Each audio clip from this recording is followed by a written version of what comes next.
कोकणातील प्रत्येक घडामोडींचे लाईव्ह अपडेट पाहण्यासाठी आताच कोकण कटा न्यूजच्या सर्व सोशल मीडियाच्या प्लॅटफॉर्मला लाईक, फॉलो आणि सबस्क्राइब करा। दुसऱ्या दिवशीही खेडमध्ये गोवंश जनावरांचे अवशेष सापडल्यानं वातावरण तणावग्रस्त झालेले आहे। काल नारंगी नदीमध्ये गोवंश जनावरांचे अवशेष सापडल्यानं तणाव निर्माण झालेला असतानाच आजही अवशेष सापडल्यानं तणाव निर्माण झालाय।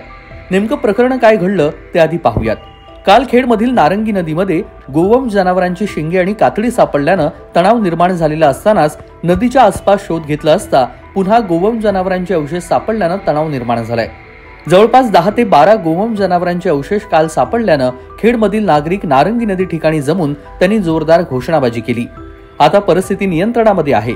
अज्ञात व्यक्तीनं गोवंश जनावरांची कत्तल करून अवशेष नदीत फेकलेले आहेत। यामुळे जमाव आक्रमक झालेला असून नागरिकांनी जोरदार घोषणाबाजी केली। दोषींवर कडक कारवाई करण्याची मागणी करण्यात आली आहे।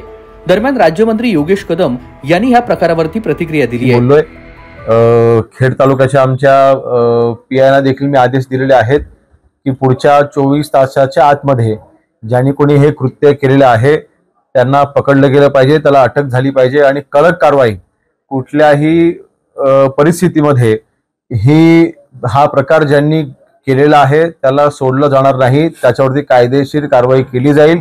कुठलाही राजकीय दबाव ही कारवाई करत असताना कोणाचा येणार नाही, हस्तक्षेप होणार नाही, याची जबाबदारी आम्ही घेतो आणि संबंधित अधिकाऱ्यांना 24 तासाच्या आतमध्ये कारवाई करायचे मी आदेश दिलेले आहेत।